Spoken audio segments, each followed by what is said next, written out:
Hello guys, ਤੁਸੀਂ ਅੱਜ ਇੱਕ ਅਨਦਰ ਸਨੋਸਟਾਰਮ ਦਾ ਵਿਊ ਦੇਖ ਸਕਦੇ ਹੋ ਜਿੱਥੇ ਸਨੋ ਬਹੁਤ ਜ਼ਿਆਦਾ ਪੈ ਚੁੱਕੀ ਆ। ਇਹ ਦੇਖੋ ਸਾਡੇ ਬੈਕਯਾਰਡ 'ਚ ਕਿੱਦਾਂ ਇਹ ਜਮ੍ਹਾਂ ਹੋਈ ਆ।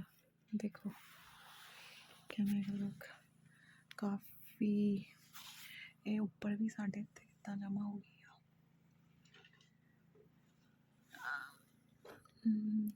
ਦਸ ਵੇ ਕਾਫੀ ਜ਼ਿਆਦਾ ਸਨੋ ਆ ਐਂਡ ਅਗੇਨ ਅੱਜ ਅਲਰਟ ਸੀ ਜਿਹਦੇ ਕਰਕੇ ਯੂਨੀਵਰਸਿਟੀ ਵਗੈਰਾ ਕਲੋਜ਼ ਆ, ਪ੍ਰੋਬੇਬਲੀ ਕਾਫੀ ਸਟੋਰ ਵੀ ਕਲੋਜ਼ ਹੋਣੇ। ਸੋ yeah, I want to give you guys the idea of the weather in the month of February, and the time is probably 6 in the evening.